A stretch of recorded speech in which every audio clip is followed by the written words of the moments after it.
Bonjour à tous, bienvenue au sommaire de ce journal.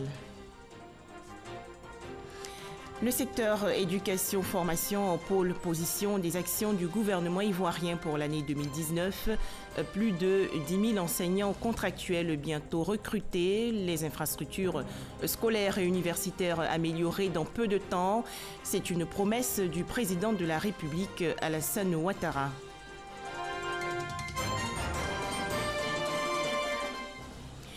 Communes du Plateau et de Port-Bouët, les délégations spéciales ont été installées hier lors d'une cérémonie. Elles ont en charge la gestion des affaires courantes en attendant l'élection des maires de ces deux municipalités.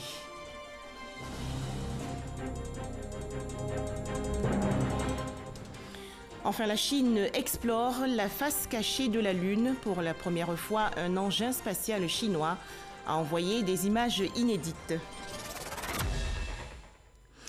Merci de nous suivre. Rétablir la hausse des cours du cacao ivoirien, c'est l'une des priorités pour l'année 2019 du président de la République.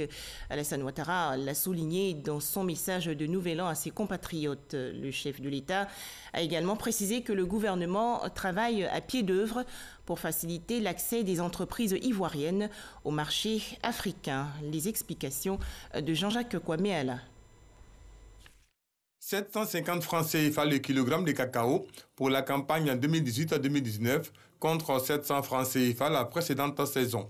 Une légère hausse, mais loin de satisfaire les attentes des producteurs, principales victimes de la chute brutale des cours mondiaux de leur brun ces 2 dernières années.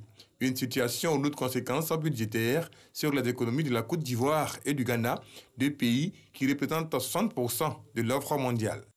J'ai une pensée particulière pour nos parents paysans qui contribuent énormément à la richesse de notre pays et qui ont vu leurs revenus diminuer considérablement en raison de la chute brutale des cours mondiaux du cacao et du café. Je veux les assurer que nous continuerons à veiller à leur offrir le maximum possible pour leur bien-être. C'est le sens de notre coopération avec le Ghana, deuxième producteur mondial du cacao après la Côte d'Ivoire, en vue de maintenir les cours à un niveau convenable pour nos paysans. C'est le sens de la déclaration signée à Abidjan le 26 mars 2018 par les présidents Alassane Ouattara et Nana Akufo-Addo. Déclaration indiquant les actions à mener par les 2 pays pour venir à bout des fluctuations du marché international. Autre combat mené par la Côte d'Ivoire sur la scène africaine, celui de l'accroissement du commerce intra-africain. Il n'y pèse seulement que 15% malgré les différentes opportunités. Pour relever ce faible taux, la Côte d'Ivoire a adhéré à l'accord de libre-échange signé en mars 2018 à Kigali, au Rwanda. Au plan continental, nous avons ratifié récemment l'accord sur la zone de libre-échange continentale africaine, ZLECA, qui permettra notamment aux entreprises ivoiriennes de bénéficier de l'accès au marché de l'ensemble du continent africain, qui compte 1,2 milliard de consommateurs. S'il entre en vigueur, l'accord de libre-échange continental va booster à 52% les échanges commerciaux intra-africains à l'orée 2022. Autre secteur prioritaire pour 2019 en Côte d'Ivoire, l'éducation-formation. Le président de la République veut améliorer les infrastructures scolaires et universitaires. Toujours dans son discours de Nouvel An, Alassane Ouattara a aussi annoncé le recrutement exceptionnel de 10 300 enseignants contractuels du primaire et du secondaire. On fait le point avec Sephora Zegui et Grace Kando.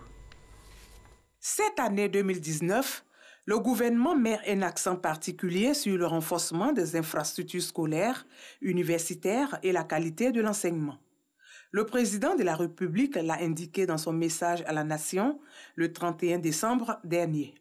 Au niveau de l'éducation, dans le cadre de l'école obligatoire pour les enfants de 6 à 16 ans, nous avons procédé au recrutement de 5 000 enseignants au cours de l'année 2018, ainsi qu'à l'ouverture de 4 104 salles de classe du primaire et 41 collèges dans le secondaire. Des efforts certes, mais des défis restent encore nombreux à relever.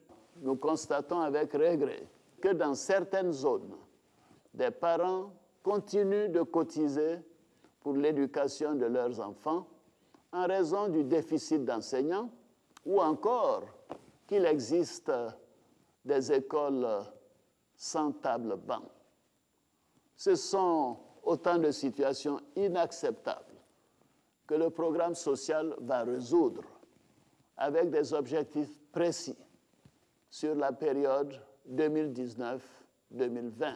Autre point abordé, le recrutement d'enseignants vacataires dans le primaire et le secondaire pour combler le déficit de personnel dans le système éducatif ivoirien. Par ce recrutement d'enseignants vacataires, le gouvernement veut se rapprocher de la norme internationale et rendre plus dynamique le secteur de l'éducation. Ainsi, ce sont 10 300 enseignants contractuels qui seront recrutés. L'enseignement supérieur fait aussi partie des priorités du chef de l'État. Chaque année, l'État reçoit en moyenne 80 000 à 100 000 nouveaux bacheliers, dont près de la moitié est affectée dans le secteur privé. C'est donc un défi pour le gouvernement d'accueillir toute cette jeunesse pour sa formation post-universitaire. L'État a compris qu'il faut rapprocher le système d'enseignement supérieur de la population cible. Construction donc de plusieurs universités à l'intérieur du pays, en plus de l'université de Mans qui a ouvert ses portes en 2016 et celle de San Pedro qui est en construction. 3 autres seront construites. Objectif, parvenir à 10 universités en 2025. Toutes ces actions en faveur du secteur éducation-formation montrent que le président de la République, Alassane Ouattara, est déterminé à redonner à l'école ivoirienne une image plus reluisante et des produits qui participent au développement d'une Côte d'Ivoire prospère. Autre actualité nationale, des graines pour l'avenir, c'est le programme destiné au perfectionnement des jeunes Ivoiriens en matière de technologie de l'information et de la communication. Ce projet a été institué en Côte d'Ivoire en 2016 par l'entreprise chinoise de télécommunications Huawei. Objectif, offrir une bourse d'études aux 10 meilleurs étudiants ivoiriens sélectionnés. Les précisions de Patricia Omouetia. Les lauréats de l'édition 2018 ont reçu leur prix avant de passer le flambeau aux étudiants de la 3e édition. Cette 3e édition marque également l'ouverture à Abidjan d'une académie des technologies de l'information et de la communication. Pour le programme Graines de l'avenir, nous sommes à ce jour un peu plus de 400 étudiants ivoiriens formés au métier des télécoms. Plus de 50 stages pratiques et 20 stages de perfectionnement en Chine. L'objectif premier de cette académie est de donner la chance aux jeunes Ivoiriens d'être certifiés et d'être en adéquation avec le marché des innovations technologiques.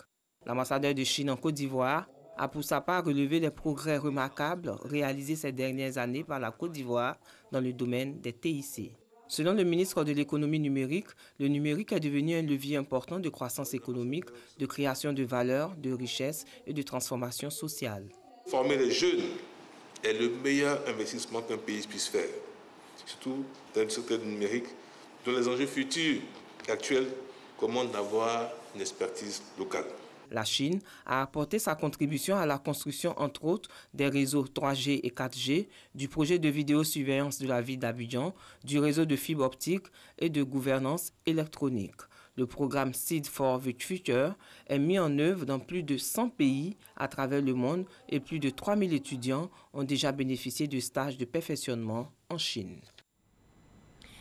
La Chine, justement, réalise aujourd'hui un grand exploit en matière d'espace. Ce pays a envoyé un engin pour scruter la face cachée de la Lune, une première mondiale qui renforce les ambitions spatiales de Pékin.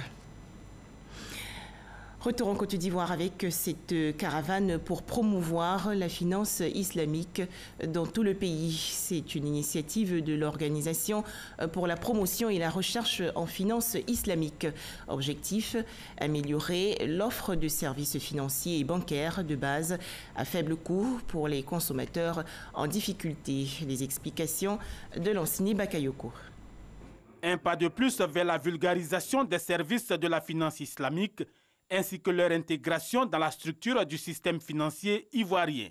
Par cette campagne de sensibilisation auprès des entreprises et des ménages, il s'agit avant tout d'améliorer l'inclusion financière. Nous visons toutes les franges de la population, que ce soit des musulmans et des non-musulmans, des entrepreneurs, les administrateurs. Toutes les franges de la population sont concernées par cette problématique de la finance islamique. Le dispositif en promotion vient également compléter et renforcer davantage le paysage bancaire ivoirien à travers une diversification plus accrue des moyens de financement de toute l'économie nationale. On y découvre un large éventail de nouveaux produits et services innovants, tels que le partage des résultats. Pourtant, il va falloir lever quelques préjugés. Le sentiment d'appartenance, comme si la finance islamique était simplement faite pour les musulmans, alors que ce n'est pas le cas. C'est une finance qui utilise les préceptes de l'islam, mais qui s'adresse à toute la population ivoirienne. La finance islamique diffère de la finance conventionnelle sur plusieurs aspects, dont le principal est l'interdiction de l'intérêt. C'est en 2016 que l'État de Côte d'Ivoire a effectué sa première incursion sur le marché islamique. Quelques 150 milliards avaient été mobilisés à l'issue de l'opération. Toujours en Côte d'Ivoire, le préfet d'Abidjan à la tête des délégations spéciales des communes du Plateau et de Port-Bouët, Vincent Toby Irié, a été installé hier au cours d'une cérémonie. À noter que ces délégations spéciales sont prévues par la loi sur les organisations des collectivités territoriales. Elles ont en charge la gestion des affaires courantes en attendant l'installation d'un nouveau conseil municipal. Les précisions de Kolo Koulibaly. Les maires intérimaires du Plateau, Jacques Yapi et Touré Lanciné de Port-Bouët ont passé les charges au président des délégations spéciales de ces deux communes. Le préfet d'Abidjan, Toby Irié Vincent, a même signé les premiers actes. Il a insisté sur le caractère purement administratif de sa mission. Nous voulons rassurer tout le monde. Il y a la nécessité de respecter nos textes. Et nous ne pouvons pas laisser une vacance ou un flottement dans la gestion administrative. Les populations ont besoin de poser des actes courants de la vie quotidienne. Et ces actes-là sont dirigés par des textes et par des hommes qui assurent l'animation des services communaux. Donc en mettant en place cette délégation spéciale, on permet cette continuité du service public. Les représentants du ministère de l'Intérieur, Nassad Dakouri, inspecteur général, et Auguste Zogueyi, inspecteur des services décentralisés, ont expliqué le fondement légal de cette décision. Quand parfois des troubles ou des situations un peu spéciales empêchent l'administration de bien fonctionner, l'État s'est donné les moyens à travers la loi d'assurer la pérennité de l'administration pour que les populations ne soient pas pénalisées. C'est une situation d'exception, mais je le répète, elle est prévue par la loi. Pour le moment, la délégation que nous installons maintenant est là pour 3 mois.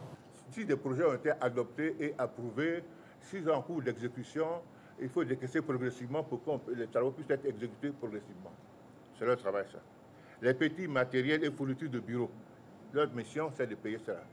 Bon. Les frais de prestation des services tels que le gardiennage et l'entretien des locaux. Voilà ce qu'ils doivent faire.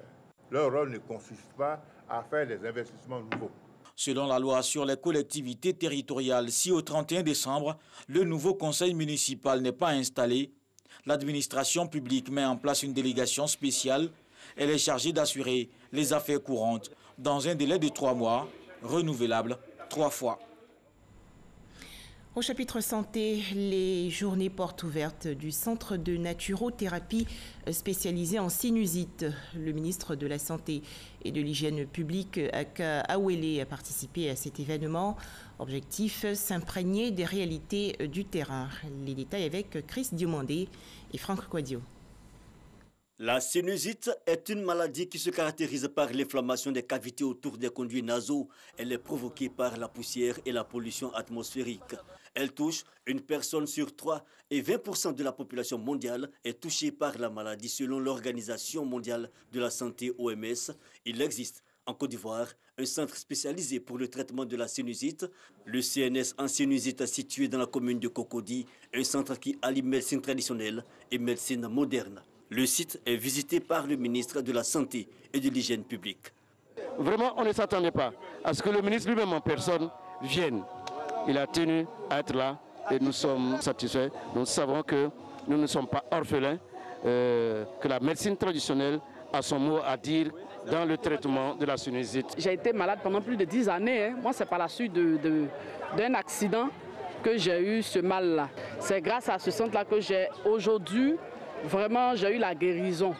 54% des patients traités dans ce centre guérissent de la sinusite. Une donne saluée par le ministre de la Santé, Akawele, qui appelle à une meilleure collaboration entre praticiens de la naturothérapie et ceux de la médecine moderne.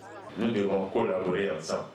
Il n'y a pas d'un côté la médecine moderne et de l'autre une médecine traditionnelle cachée quelque part. Vous êtes là pour toujours contribuer à l'avancée de la santé des Ivoiriens. Aussi, voudrais-je interpeller les praticiens de la médecine traditionnelle à plus de responsabilité, d'intégrité et d'honnêteté dans l'exercice de leur art pour la sécurité sanitaire des populations. Le centre de naturothérapie spécialisé en sinusite a obtenu plusieurs distinctions, dont le prix du patronat et de l'innovation en 2014. Dans son engagement dans la lutte contre la sinusite, le CNS Sinusite entend multiplier la recherche dans les années à venir. Ils sont désormais aptes à protéger la faune et la flore ivoirienne. 235 nouveaux forestiers ont été présentés récemment au public lors d'une cérémonie. Il s'agit de la 25e promotion des agents techniques des eaux et forêts. Découvrons-les avec Jean-Luc Bambo. Pendant un mois, ces 235 agents, officiers et sous-officiers ont été instruits sur le maniement des armes, sur les méthodes d'intervention sur le terrain et surtout sur le respect des symboles de l'État et du drapeau national.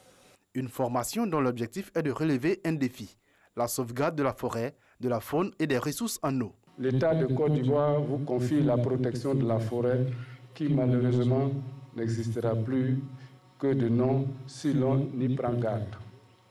Chers agents des eaux et forêts, vous avez reçu les rudiments pour traquer, vaincre les délinquants et les fossoyeurs de notre forêt.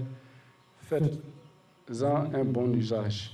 Baptisée Promotion Anne Désiré Ouloto, la 25e promotion de la formation commune de base au titre de l'année 2018 a été invitée à accomplir ses missions dans le dévouement et la discipline. Vous avez l'impérieux devoir d'aider le gouvernement à recouvrer le couvert forestier de la Côte d'Ivoire en péril et à défendre sa faune en voie de disparition.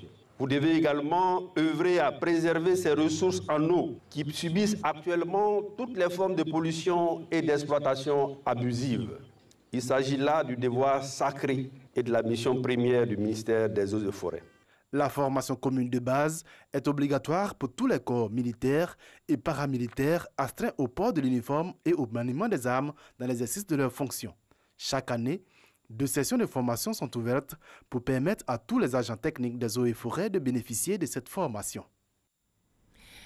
Aujourd'hui, jeudi 3 janvier 2019, après les fêtes de fin d'année, place à la reprise du travail.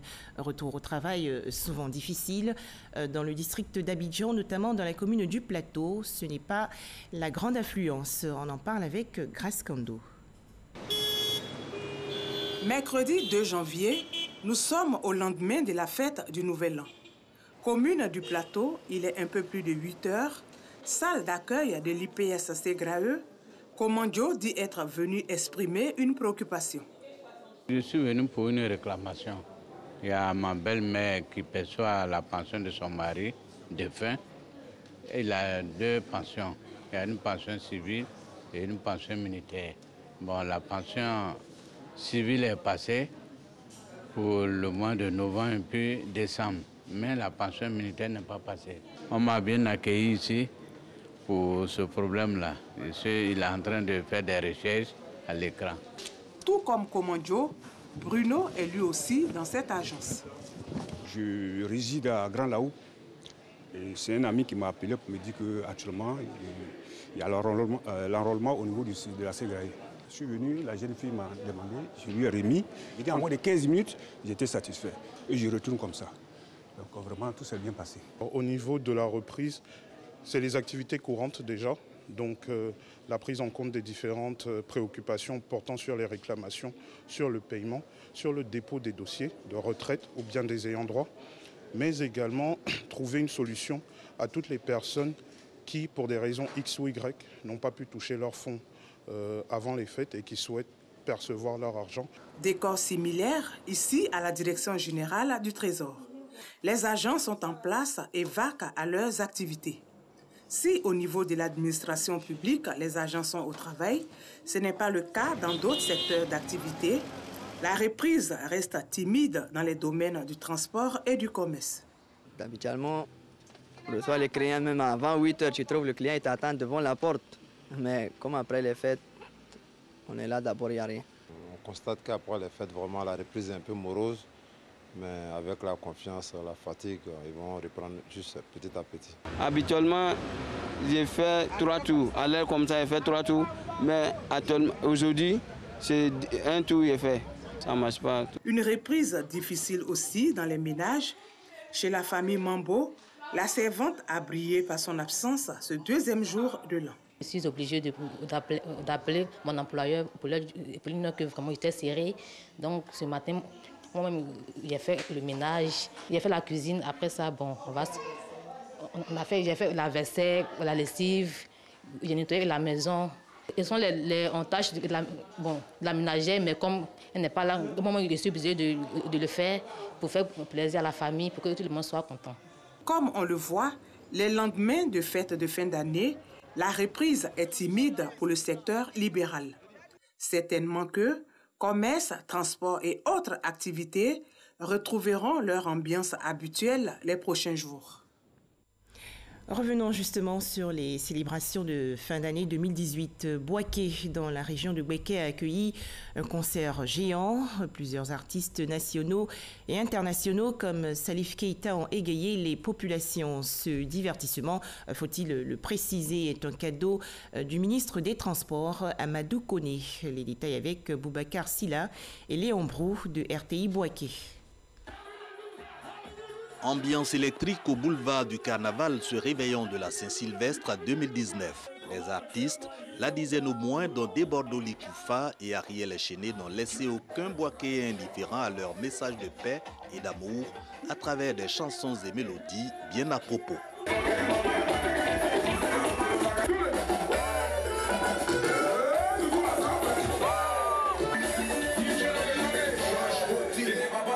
Bienvenue au 31 décembre à Bouaké, un concert offert par le ministre des Transports. Les populations sont heureuses de nous voir ensemble comme ça. Et donc ça montre qu'il faut venir à Bouaké, il faut investir à Bouaké. Nous allons travailler pour que Bouaké redevienne le Bouaké d'avant. À chacune de leurs entrées sur scène, ce sont des cris et autres hurlements du public qui accueille ces artistes dans un décor en parfaite harmonie avec la cadence musicale. De quoi emballer jeunes et adultes qui en chœur fredonnent avec elles les chansons bien connues du répertoire de ces vedettes. En premier, le doyen Salif Keita, venu avec tout son staff de son Mali natal. C'est chez moi, hein. C'est pas ma première fois ni ma deuxième fois de venir. C'est être ici, c'est vraiment, je ne suis pas du tout dépaysé. Je suis très content d'être là aujourd'hui. Que Bouaké soit une ville, la meilleure ville de la Côte d'Ivoire. Autre attraction de ces réveillons de la Saint-Sylvestre, ce jet en feu d'artifice. 10 minutes pour illuminer le ciel de Bouaké et accueillir 2019 dans une ambiance entremêlée de joie et de stupéfaction. Partons à présent à San Pedro, dans le sud-ouest du pays. Dans le reportage qui va suivre, notre correspondant Sam Conan relate la célébration du Nouvel An dans le village de 20 kilos.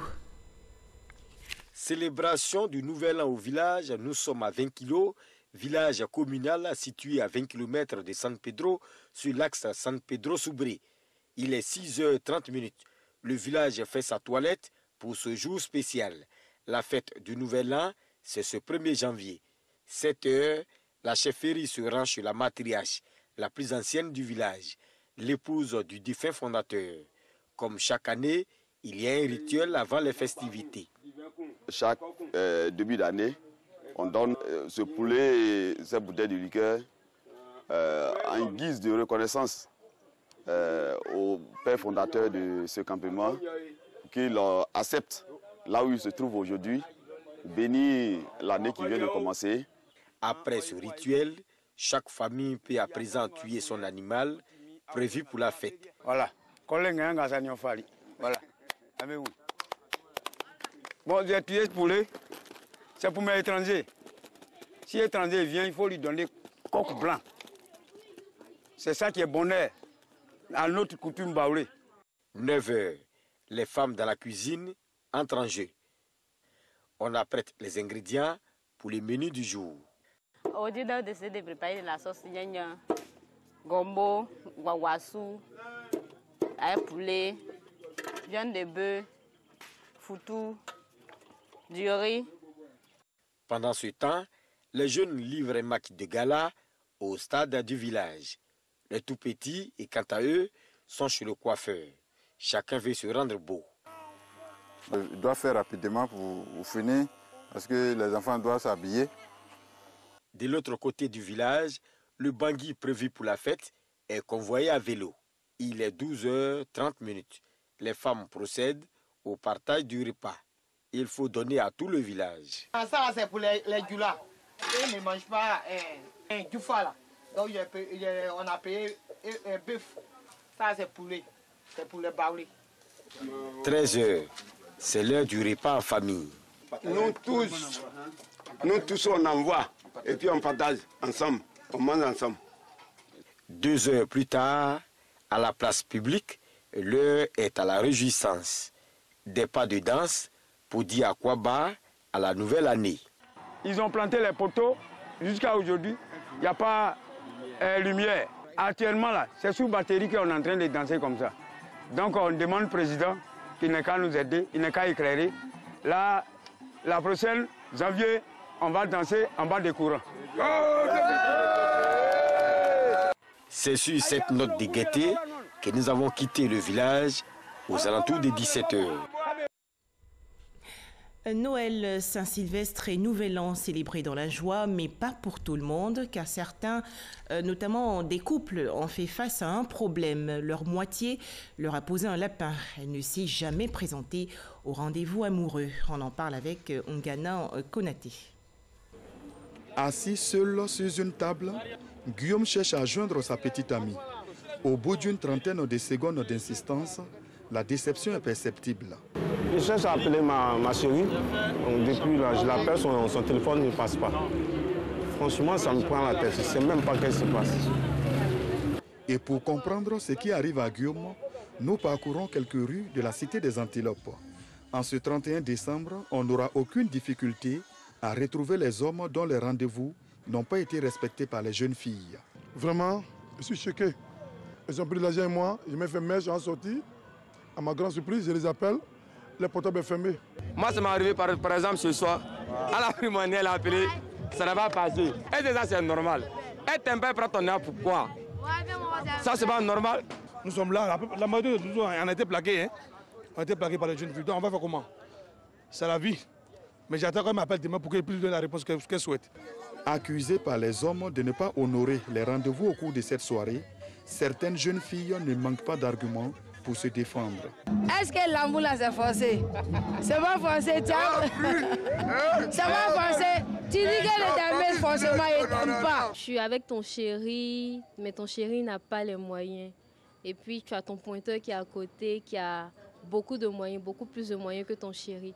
Donc tu peux décider de te servir en quelque sorte de ton pointeur. Voilà, il t'habite, tu lui dis par exemple que tu as besoin de 50 000 francs. Il te donne les 50 000 francs et puis le jour même prévu pour le rendez-vous, tu fermes ton téléphone. Contrairement à Enza Fofana et à Guillaume qui se sont fait doubler par leur petite amie, d'autres ont su préparer cette soirée du 31 décembre et en ont profité au maximum en compagnie de leur petite amie. En fin des heures au Proche-Orient, 5 policiers et un civil ont été blessés lors d'affrontements aujourd'hui entre forces de l'ordre et colons sur le site d'une ancienne colonie évacuée en Cisjordanie occupée. Merci de nous avoir suivis.